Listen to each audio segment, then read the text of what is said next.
بسم الله الرحمن الرحيم.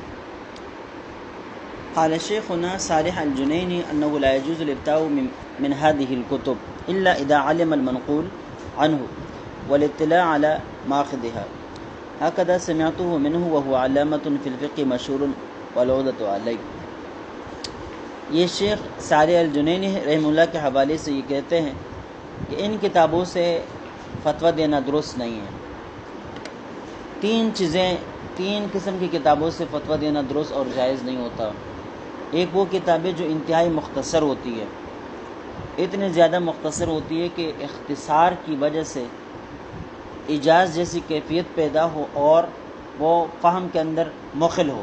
اتنا اختصار ہو کہ اس اختصار کے ہوتے ہوئے آسانی سے کتاب کو سمجھنا یہ ممکن نہ ہو. ٹھیک ہے، یعنی اس کا اختصار، اس کا ایجاز یہ مخل فی الفہم.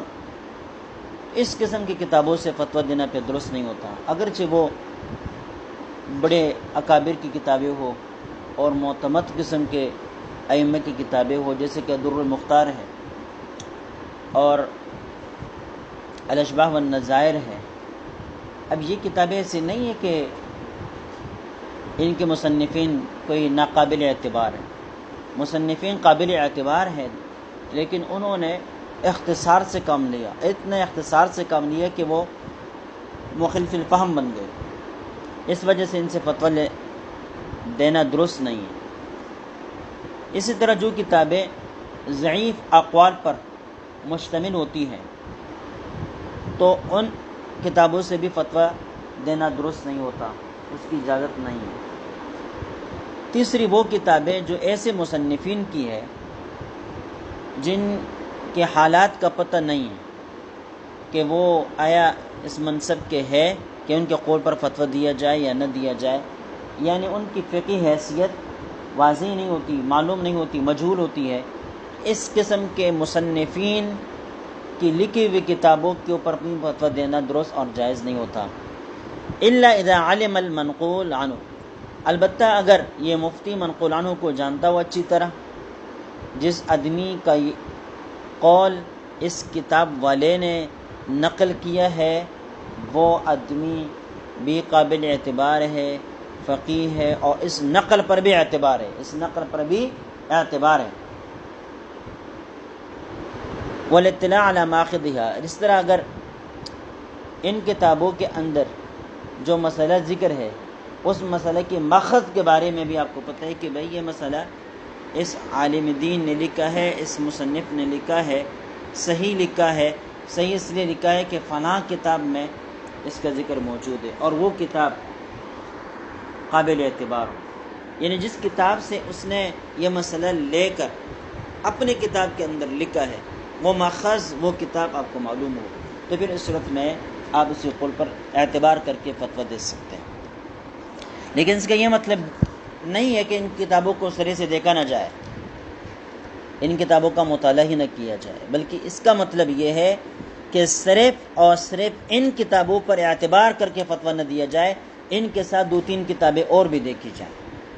اگر ان کی بات باقی کتابوں کے ساتھ موافق ہے تو پھر آپ حوالہ اس کتاب کا دے دیں یا دوسری کتاب کا دے دیں، برابر ہے، قابل اعتبار ہو جائیں گی، پھر فتویٰ دینا درست ہوگا.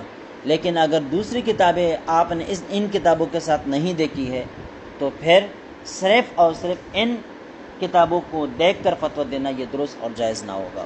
سمجھے؟ تو یہ خلاصہ اس بات کا. آگے ہم پڑھ رہے تھے وقد اطبقت المتون والشروح والفتاوى على نقلهم بطلان الاستجار على الطاعات الا فيما ذکر. متون، شروح، فتاوی سب کا اتفاق ہے کہ انہوں نے طاعات کے اوپر اجارے کے بطلان کو ذکر کیا. سب کا اس بات پر اتفاق ہے کہ طاعات کے اوپر اجارہ باطل ہے، طاعات کے اوپر اجارہ باطل ہے. الا فیما ذکر، البتہ طاعات میں سے صرف وہ جن کا اوپر ذکر ہو گیا ہے، ضرورت کے پیش نظر ان پر اجرت لینا درست ہے، اور ان کے علاوہ باقی جتنے بھی طاعات ہیں ان پر اجرت لینا درست اور جائز نہیں ہے. اس پر متون، شروع، فتاوا سب کا اتفاق ہے۔ وعللوا ذلك بالضرورہ، اور جو چیزیں اوپر ذکر ہوئی اور ان کے بارے میں یہ کہا گیا کہ طاعت ہونے کے باوجود بھی ان پر اجرت لینا درست ہے، تو وجہ انہوں نے، علت انہوں نے ضرورت بیان کی کہ ضرورت کی بنا پر ان پر اجرت لینا درست ہے۔ وہی خوف و ضیاع الدین، وہ دین کے ضائع ہونے کا خوف ہے کہ اگر ان چیزوں پر اجرت لے کر یا اجرت لینے کی جواز کا فتویٰ نہ دیا جائے تو اس صورت میں دین کے ضیاع کا خطرہ ہے۔ وصرحوا بذلك التعلیل، اور انہوں نے اس تعلیل کی صراحت بھی کی ہے۔ فکیف یصح ان یقال، لہذا جب ضرورت کے پیش نظر وہاں اجازت دے دی گئی اور اس علت کی انہوں نے وضاحت بھی کی ہے، تو پھر یہ کیسے جائز ہو سکتا ہے کہ یوں کہا جائے ان مذہب المتاخرین صحت الاستجار علی التلاوۃ المجردہ۔ اس صراحت، اس تعلیل بیانی کے باوجود یہ بات کیسے کہی جا سکتی ہے کہ متاخرین کے یہاں مطلق طاعات کے اوپر، طاعت مجردہ کے اوپر، اس طرح تلاوت مجردہ کے اوپر اجرت لینا درست ہو؟ یہ بات کیسے کہی جا سکتی ہے؟ مطلب یہ درست نہیں ہے۔ مع عدم ضرورت المذکورہ، جبکہ محض تلاوت کے اندر کوئی ضرورت بھی نہیں، محض تلاوت کے اندر کوئی ضرورت بھی نہیں۔ فإنه لو مضى الدهر ولم يستأجر أحد أحدا على ذلك، اگر زمانے بیت جائے، گزر جائیں، اور کوئی بھی شخص کسی قاری کو اجرت پہ لے کر اسے تلاوت نہ کروائے، لم يحصل به ضرر، تو اس سے نہ دین کو کوئی نقصان پہنچنے کا خطرہ ہے اور نہ ایمان کو کوئی خطرہ ہے، کچھ بھی نہیں، ٹھیک ہے۔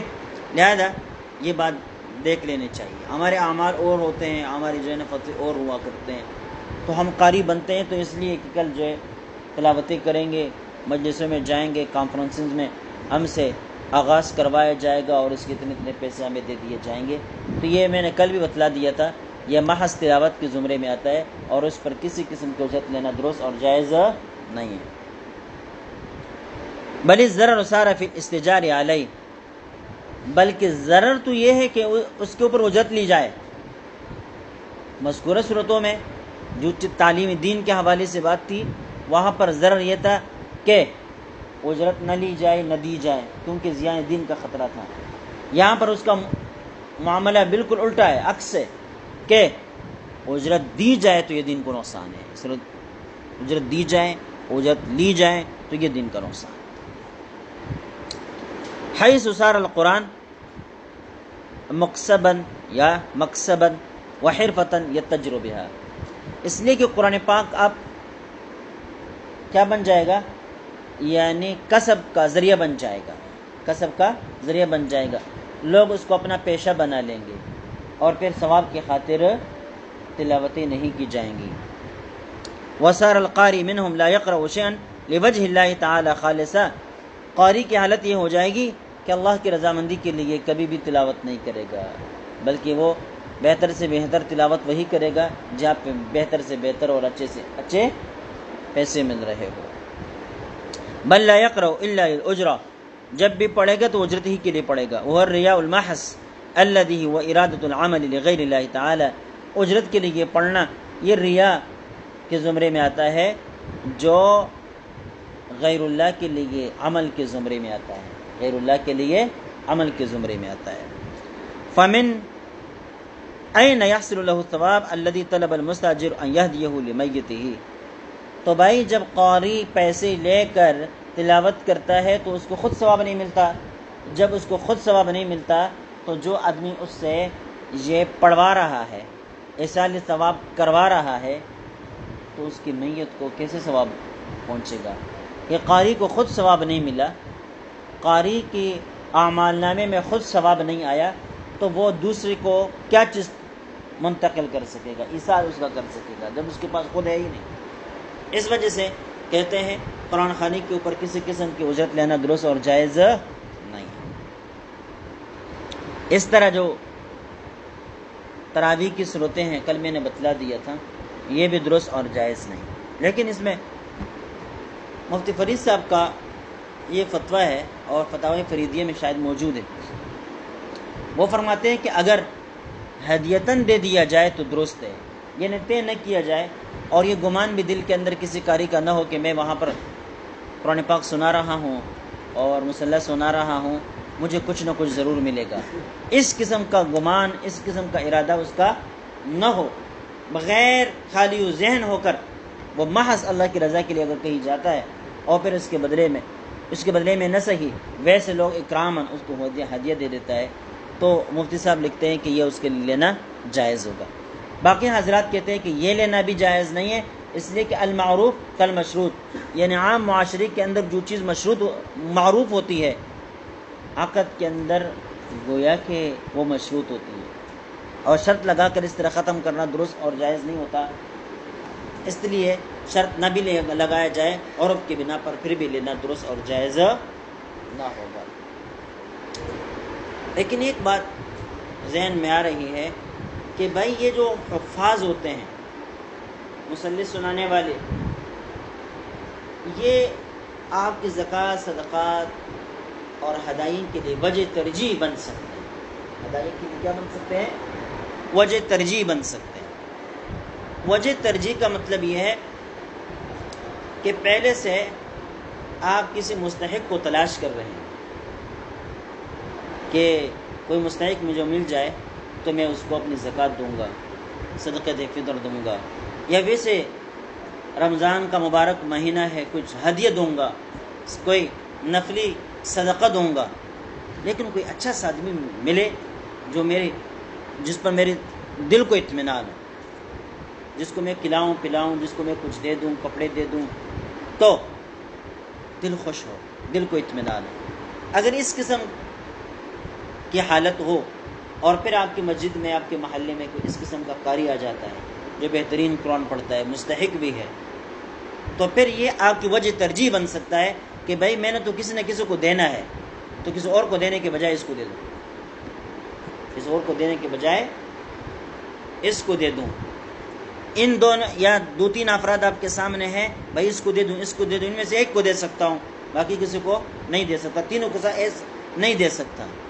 تو یہ قاری صاحب آپ کے لیے وجہ ترجیح بن سکتا ہے کہ بھئی دینا ہے، تین آدمی مستحق ہیں، لیکن میں ان میں سے کسی ایک کو دے سکتا ہوں، تینوں کو نہیں دے سکتا، تو پھر کس کو دے دینا چاہیے؟ یہ قاری صاحب آپ کے لیے وجہ ترجیح بن سکتا ہے، یہ حافظ صاحب کے لیے وجہ ترجیح بن سکتا ہے. اس کے علاوہ جو دیگر صورتیں ہیں وہ درست اور جائز نہیں ہیں. ٹھیک ہے، یہ بھی کافی سوچ و بچار کے بعد پچھلے سال میں اشباح النظائر کا درس دے رہا تھا، وہاں پر یہ بات آ گئی. اللہ تعالیٰ نے ویسے دل کے اندر ڈال دیا، ورنہ سوشل میڈیا پر بھی باتیں چل رہی ہے اور فتوی جاری ہے، کوئی کہتا ہے لینا جائز ہے، کوئی کہتا ہے حرام ہے، کوئی کیا ہے، کوئی کیا ہے. تو سوچنے، غور و فکر کرنے کے بعد ایک ہی صورت جواز کی یہ ذہن میں آ رہی ہے، اس کے علاوہ کوئی دوسری صورتیں نہیں ہیں. اب یہ کیسا پتہ چلے گا کہ وہ آدمی وجہ ترجیح کی بنا پر دے رہا ہے نہیں دے رہا؟ تو وہ جانے اور اس کا کام جانے، اس کی نیت کا مسئلہ ہے، اس کی نیت کا مسئلہ ہے. وقد قال امام قاضی خان، لیکن بہت سارے مدارس سے وہ قرآن خوانیوں پر چل رہے ہیں. اگر قرآن خوانیاں نہ کی جائے تو کیا ہے؟ ہم ایک مدرسے میں پڑھتے تھے حفظ کے، کچھ دنوں کے لیے پڑھا، شاید ایک مہینے کے لیے. وہاں صبح و شام کا کھانا سارے قرآن خانوں میں ہوتا تھا. ایک دن قرآن خوانی نہیں ہوئی تھی تو مدرسے میں آٹا ہی نہیں تھا، پتہ ہی نہیں تھا لوگوں کو. ایسی بھی حالت ہوتی ہے. کراچی میں بھی کچھ ایسے مدارس ہیں، تو پھر ان کے لیے کیا ہے؟ بڑا مسئلہ ہے. پھر قرآن خوانی کیسے کرتے ہیں؟ ہم بھی جب جاتے تھے، بچے تھے چھوٹے چھوٹے، تو وہ قاری صاحب کہتے تھے 20 منٹ گزارنے ہیں، 20 منٹ میں اگر پڑھا نہیں پڑھا جتنے بھی ہو جائے 20 منٹ کے بعد اعلان کرنا ہے. ایک امیر ہوتا تھا، وہ کہتے تھے بھائی گھڑی کو فوراً ایک دوسرے کو اشارے کر کے سپارہ رکھنا شروع کر دیتے تھے. ایک نے رکھ دیا، دوسرے نے رکھ دیا، تیسرے نے رکھ دیا، 20 منٹ پورے کرنے ہوتے. کچھ طلباء ساتھ ایسے بھی جاتے تھے جنہوں نے ناظرہ بھی پڑھا ہوا نہیں ہوتا تھا، 5 پارے 2 پارے پڑھے ہوئے ہوتے تھے، اور ان کو 20 پارے دے دیا جاتا. ایک مرتبہ ختم کے لیے گئے تھے تو ہمارے ساتھ چھوٹا سا طالب علم گیا ہوا تھا.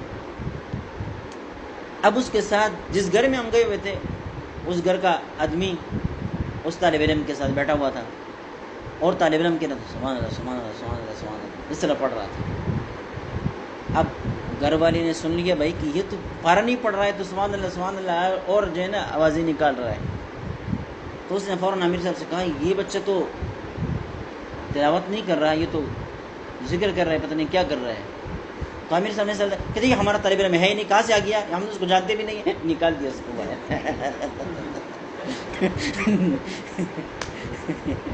تو بڑے بہت سارے لوگ اس میں باقاعدہ ٹریننگ حاصل کی ہوتی ہے، تربیت یافتہ ہوتے ہیں کہ اس قسم کے حالات سے وہ کس طرح نمٹا دیتے ہیں۔ یہ ہے وقد قال امام قاضی خان ان اخذ الاجر فی مقابلۃ الذکر یمنع استحقاق الثواب۔ قاضی خان کہتے ہیں ذکر کے مقابلے میں اجرت لینا یمنع استحقاق الثواب، یہ ثواب کے استحقاق کو منع کر دیتا ہے۔ مطلب یہ ہے کہ جو اجرت لے کر پڑھتا ہے اس کو ثواب نہیں ملتا، اس کو ثواب نہیں ملتا۔ ومثلہ فی فتح القدیر، اس طرح فتح القدیر میں بھی ہے فی اخذ المؤذن الاجر، کہ جب وہ مؤذن اجرت لے رہا، یہ متقدمین کے قول کے مطابق ہے۔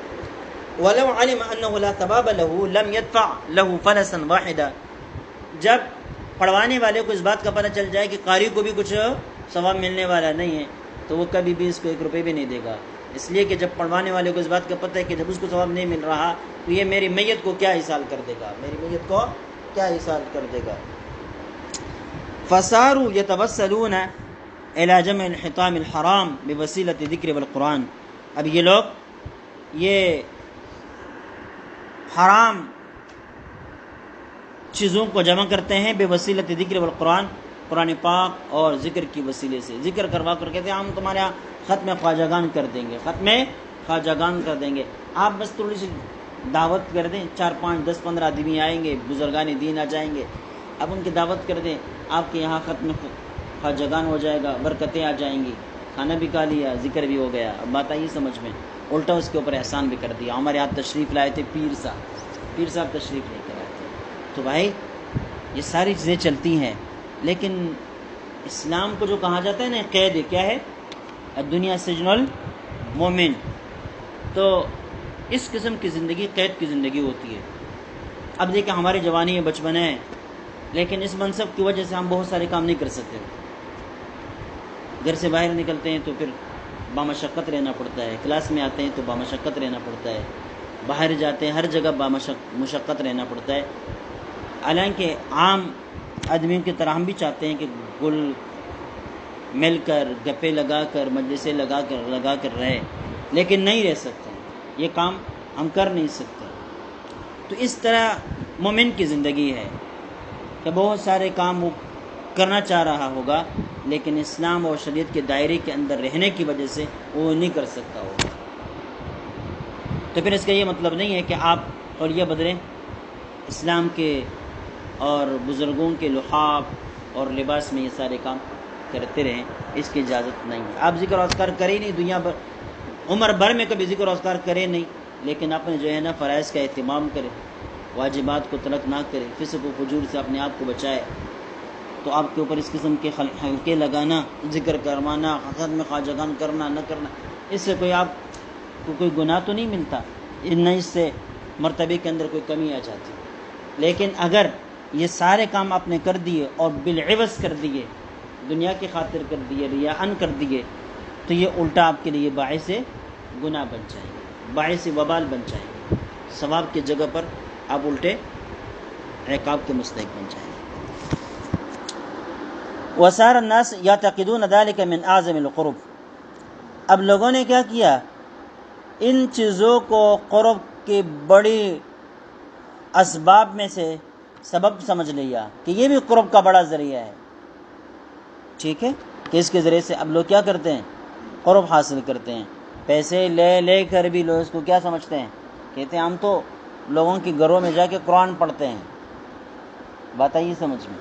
تو یہ وهو من اعظم القبائح المترتبہ على القول بصحة الاستئجار، یہ بڑے قباحتیں ہیں، یہ بڑی برائیاں ہیں جو صحت استجار کے قول کے اوپر ان کی بنا ہے۔ صحت استجار کا چھوٹا سا قول تھا کہ تعلیم قرآن کے اوپر اجرت لینا درست ہے۔ اس کو اتنا پھیلایا کہ ذکر و اذکار اور ختم خواجگان کے اوپر بھی پیسے لینے اور دعوت کھانے کی اجازت اور اس کے فتوے دیے گئے، یا عملی طور پر ایسا کرنا شروع ہو گیا، اور لوگوں نے اس کو قرب اور اللہ کی نزدیکی کا ذریعہ سمجھا، حالانکہ دوری کا ذریعہ ہے، نزدیکی کا ذریعہ نہیں ہے۔ مع غیر ذلک مما یترتب علیہ، ان کے علاوہ اور بھی بہت ساری چیزیں جو اس قسم کی باتوں کے اوپر مرتب ہے، یعنی استجار علی الطاعات کا مطلق فتویٰ دے کر اس قسم کے کام ہونے لگ گئے اور ان کو قرب کا ذریعہ سمجھا گیا، اور اس کے علاوہ اس کے ساتھ اور بھی بہت قباحتیں مل گئی۔ خواہ مخواہ اجتماع کرانا ہے، اجتماع کرانا کیسا ہے بھائی؟ اس کے لیے چندے ہو رہے ہیں، اس کے لیے باقاعدہ انتظامات ہو رہے ہیں، اس کے لیے باقاعدہ ایسے کچھ کام کروائے جاتے ہیں جو شرعاً جائز نہیں ہوتے۔ ویسے بھی چندہ یہ انتہائی ضرورت کے پیش نظر فقہاء کرام نے اس کی اجازت دی ہے، لیکن اجتماع کرانا کوئی ایسی ضرورت ہے نہیں، لیکن اس کے باوجود اس کے لیے چندے مانگے جاتے ہیں، لوگوں سے باقاعدہ رابطہ کیا جاتا ہے، باقاعدہ پیر صاحب کو جانا پڑتا ہے، اور لوگ پھر اس اللہ کی رضا کے لیے نہیں، اس پیر کی آمد کو پیش نظر رکھتے ہوئے کہتے ہیں حضرت تشریف لائے تو کچھ دینا پڑے گا، حضرت تشریف لائے تو کچھ دینا پڑے گا۔ حضرت نہ جاتے ہوتے، کسی مرید کو بیچتے تو نہ ملتا، تو پتہ چلا کہ طیب نفس سے نہیں دے رہا، اللہ کے لیے نہیں دے رہا، صرف اور صرف پیر کے خاطر دے رہا ہے، پیر کے تعظیم میں دے رہا ہے۔ فقہاء کرام نے لکھا ہے کہ اگر آپ دعوت کر رہے ہیں، ایک جانور کو ذبح کر رہے ہیں، ایک مرغی کیوں ذبح نہیں کرتے؟ لیکن کس لیے؟ امیر کے تعظیم میں، امیر کی تعظیم میں، کیونکہ یہ ناجائز بن جاتی ہے، یہ غیر اللہ کے لیے ذبح کرنا لازم آتا ہے۔ اس طرح دیگر چیزیں بھی ہیں، آپ ان کو دیکھیں، یہ انتہائی باریکیاں ہیں۔ آپ خانقاہ چلائیں، آپ کچھ بھی دین کا کام کریں، لیکن شریعت کے دائرے کے اندر کریں، ورنہ آپ یہ سمجھ رہے ہوں گے کہ میں ثواب کما رہا ہوں، ثواب کے بجائے وہ آپ کے لیے الٹا عذاب بنتا چلا جائے گا۔ اس وجہ سے فقہی مسائل انتہائی باریک ہے۔ میں کبھی خانقاہوں میں پہلے جاتا تھا، لیکن جو خانقاہ میں آ رہے ہوتے، جو مجھے جان رہے ہوتے، کہتے یہ جائز ہے، اسے کر دیا تو یہ جائز کیا۔ اب میرے لیے پریشانی کا باعث میں خود خانقاہ کے اندر بیٹھا ہوا ہوتا تھا، اور دوسرا آدمی مجھے دیکھ کر کہتے جائز ہے، تو اب یا تو جائز کہنا پڑتا تھا یا ناجائز کہنا پڑتا تھا۔ اگر ناجائز کہتا تو پھر کہتے آپ کیوں آئے ہیں، آپ نے کیوں کیا، اور اگر کہتا جائز ہے تو جواز کی صورت نہیں ہوتی تھی، کوئی نہ کوئی اس قسم کی بات نہیں ہوتی تھی، تو پھر ہمیں خاموش رہنا پڑتا تھا، یا آئیں بائیں شائیں کی جو کہتے ہیں وہ کرنا پڑتا تھا، اور اس کا نتیجہ یہ کہ ہمیں نہیں جانا۔ تو بھائی جہاں ان تمام قباحتوں سے پاک صاف ماحول آپ کو فراہم ہو، اس وجہ سے کہتے ہیں پیر وہ ہونا چاہیے جو کیا ہو، فقیر فقہ کے باریکیوں کو سمجھتا ہو۔ ایسے پیر کے ساتھ آپ وابستہ ہو جائیں، اسے بیعت بھی ہو جائیں، اسے استفادہ بھی کریں۔ لیکن غیر فقیر پیر ہو تو پھر کیا ہوتا ہے، اس قسم کی قباحتیں ان کی مجلسوں کا حصہ بنتی ہے، پھر بہانوں سے بہت ساری چیزوں کو جواز فراہم کیا جاتا ہے۔ اب ذکر بالجہر، یہ بہت بڑا مسئلہ ہے۔ تعلیماً اس کا جواز، دعا بالجہر تعلیماً اس کا جواز ہے، لیکن تعلیماً اس کے جواز ہونے کا یہ مطلب نہیں ہے کہ آپ اس کو مشغلہ بنائیں اور اس کو اپنا عمل بنائیں اور ہمیشہ کے لیے کرتا رہے۔ ایک بہت بڑا ادارہ ہے، میں پچھلے سال کچھ ہفتوں پہلے ایک جمعہ کی نماز میں وہاں شریک تھا۔ اب انہوں نے نماز پڑھائی اور اس کے بعد اس نے دعا شروع کر دی۔ 15-20 منٹ اس کی دعا ہوتی ہیں، اور چیختا ہے، چلاتا ہے، بیچ میں کبھی روتا ہے، کبھی کیا۔ بھائی اللہ کے بندے، ایک تو اتنا بڑا مدرسہ ہے، اور پھر اس طرح چیخ کر دعائیں کرنا، پھر اس قسم کے جو ہے نا کیا کہتے ہیں، خاص قسم کی آواز بنا کر مسجع اور ہم مثل جیسے الفاظ لے کر آنا، یہ ساری چیزیں جو ہے شرع میں اس کی اجازت نہیں ہے۔ تعلیماً دعا بالصوت بالجہر درست ہے۔ تعلیماً کا مطلب یہ ہے کہ امام تب یہ سمجھ رہا ہے کہ سارے لوگ جو ہے نا جٹ جاہل لوگ ہیں، دعاؤں کے آداب کا ان کو پتہ نہیں ہے، اللہ سے کیا مانگنا ہے کیا نہیں مانگنا ہے یہ چیزیں لوگوں کو معلوم نہیں ہے، لہذا وہ بالجہر ایسی دعا کرتا ہے کہ جس سے لوگوں کو آداب کا پتہ چلے، دعا مانگنے کا طریقہ معلوم ہو جائے، اس بات کا پتہ چلے کہ کون سی چیزیں اللہ سے براہ راست مانگی جاتی ہے کون سی نہیں مانگی جاتی۔ تو یہ تعلیماً کبھی کبھی بالجہر دعا کی جائے تو تمام فقہا نے اس کی اجازت دی ہے۔ اب ہمارے یہاں دو قسم کے سنگم، بعض تو اس سرے سے اس کے منکر اور اس کو بدعت سمجھتے ہیں۔ کیا سمجھتے ہیں؟ بدعت سمجھتے ہیں۔ اور بعض نے اس کو اپنا مشغلہ بنا لیا ہے۔ بھائی آپ درمیان میں رہے، اعتدال میں رہے، جب ضرورت محسوس کریں، جب اپنے دل کے اندر لجاجت پیدا کرنی ہو، کبھی کبھی انفرادی طور پر انتہائی سرن آپ کوئی عمل کرتے ہیں نا تو اس کے اندر وہ پیدا نہیں ہوتی، اللہ کی طرف کیفیتیں پیدا نہیں ہوتی، زبان سے جب تک آواز نہیں نکلے نا تو اس کے اندر اثرات بھی نہیں ہوتے، تو ایسی صورت اگر ہو تو پھر آپ بالجہر دعا کریں۔ لیکن اگر ایسی صورت نہیں ہے، خواہ مخواہ دکھلانے کے لیے، لوگوں کی نمازوں کو خراب کرنے کے لیے، صرف اور صرف دوسرے جو مسلک والے ہیں ان کو ضبط پہنچانے کے لیے ایسا کرتے ہیں، اپنی عادت بناتے ہیں، تو یہ کلام درست نہیں۔ سمجھیے اس بات۔ اس طرح ذکر بالجہر کا مسئلہ ہے، ذکر بالجہر تعلیماً جائز، اور دل کی کیفیتیں اللہ کی طرف متوجہ کرانے کے لیے، جیسے کہ میں نے آپ کو بتلایا کہ کبھی کبھی انسان ذکر کرتا ہے لیکن توجہ نہیں بنتی، جب تک زبان سے الفاظ نکلیں گے نہیں، آواز نکلے گی نہیں، تب تک کیفیتیں پیدا نہیں ہوتی۔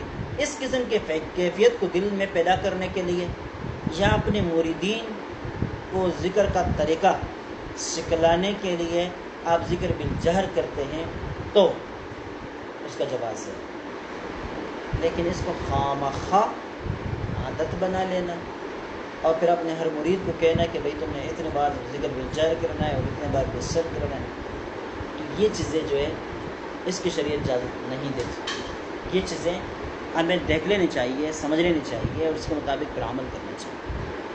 اپنے مریدین اپنے متعلقین کو یہ بات بتلا دینی چاہیے کہ ہم ذکر بالجہر کر رہے ہیں، تعلیماً کر رہے ہیں، یہ کوئی لازمی نہیں ہے۔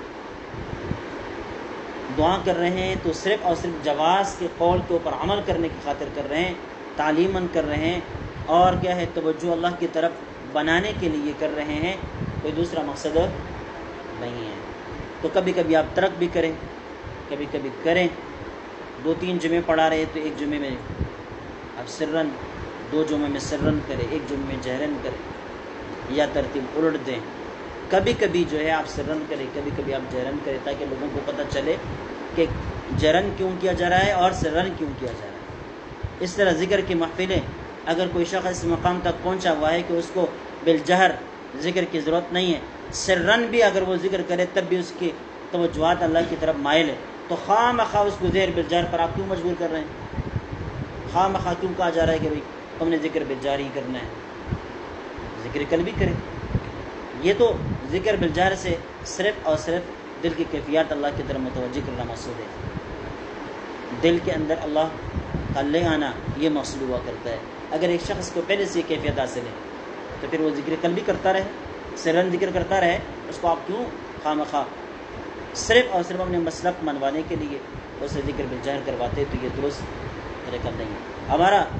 ہمارے اکابر صاحب نے لکھا ہے کہ یہ چیزیں جائز ہیں، ذکر بالجہر بھی جائز ہے، دعا بالجہر بھی جائز ہے، ہم سب اس کی قائل ہے۔ جو اس کا انکار کرتے ہیں وہ متشدد ہے۔ کیا ہے؟ متشدد ہے اور بلا وجہ تعصب برت رہے ہیں۔ ہم ایسا نہیں ہیں، ہمارے اکابر نے جو لکھا ہے اس کے حد تک رہے، جائز ہے لیکن اس کو مشغلہ نہ بنائیں، جائز ہے لیکن اس کو مشغلہ نہ بنائیں، عادات نہ بنائیں، آپ جواز کے حد تک رہیں اور اس کے اوپر عمل کریں، کوئی مسئلہ نہیں۔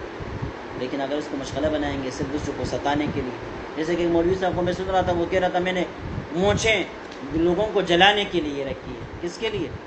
کہتے ہیں میں جانتا ہوں کہ یہ مونچھیں شریعت کے خلاف ہے، میں جانتا ہوں کہ یہ مونچھیں کیا ہے، شریعت کے خلاف ہے، سنت کے خلاف ہے، لیکن پھر بھی میں نے رکھی ہے، اللہ مجھے معاف فرمائے، یہ میں نے اس لیے رکھی تھا کہ میں موریوں کو جلاؤں۔ اب یہ دیکھیں، اب اگر آپ دعا بالجہر اس لیے کر رہے ہیں کہ دوسرے مسلک والوں کو آپ جلانا چاہتے ہیں، ذکر بالجہر اس لیے کر رہے ہیں کہ مانعین کو آپ جلانا چاہتے ہیں، یا آپ ذکر بالجہر اس لیے نہیں کر رہے ہیں، ہمیشہ کے لیے آپ صرف اس لیے کر رہے ہیں تاکہ آپ مخالف کو جلائیں، تو یہ جو ہے دین پر عمل نہیں ہے۔ ہمارے ایک امام صاحب تھے، بہت سارے لوگ ایسے ہوتے ہیں غریب علاقوں میں جب نماز پڑھا رہے ہوتے ہیں تو ان کے اندر یہ نخرے ہوتے ہیں، کبھی کہتے ہیں دعا جائز نہیں ہے، کبھی کہتے ہیں فلاں چیز جائز نہیں ہے، یہ وہ، لیکن وہی لوگ اگر ہمارے یہ اسودہ اور مالدار لوگوں کے مسجدوں میں امام بن جائے تو دعا بالجہر بھی کر دیتے ہیں اور ذکر بالجہر بھی کر دیتے ہیں۔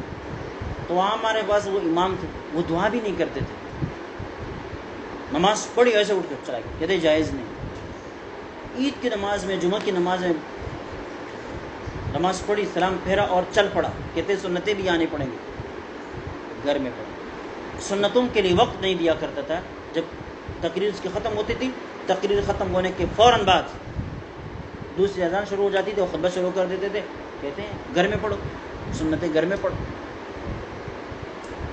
وہی امام، میں نے ایک اس کا بیٹا کسی اسودہ حال جگہ میں امام ہے، بیٹا بیمار تھا یا پتہ نہیں کیا تھا، اس کی جگہ پر یہ نماز پڑھانے کے لیے آیا، جمعہ کی نماز کے لیے، دعا بھی کی، سنتوں کے لیے وقت بھی دے دیا، اب شریعت بدل گئی۔